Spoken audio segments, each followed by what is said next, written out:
বন্দে মাতরম, বন্দে মাতরম, বন্দে মাতরম, বন্দে মাতরম। তৃণমূল কংগ্রেস জিন্দাবাদ, তৃণমূল কংগ্রেস জিন্দাবাদ, মমতা ব্যানার্জি জিন্দাবাদ, মমতা ব্যানার্জি জিন্দাবাদ। আজকে হরিদাসপুর পঞ্চায়েতে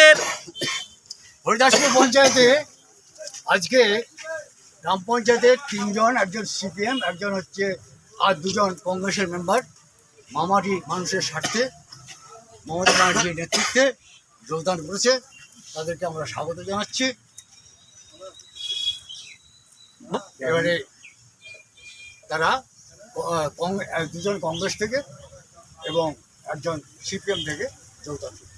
বন্দে মাতরম, বন্দে মাতরম, তৃণমূল কংগ্রেস জিন্দাবাদ, তৃণমূল কংগ্রেস জিন্দাবাদ। আচ্ছা দাদা, আপনারা কংগ্রেসে ছিলেন, এখন তৃণমূলে যোগ কেন দিলেন? আমরা এই তৃণমূলেরই ছেলে ছিলাম, হ্যাঁ। বাই চান্স কারণে আমরা বিপক্ষে দাঁড়িয়েছিলাম, সেখান থেকে জিতে এসে আবার তৃণমূলের মামাটির সঙ্গে যোগ দিলাম উন্নয়নের জন্য, মমতা ব্যানার্জি।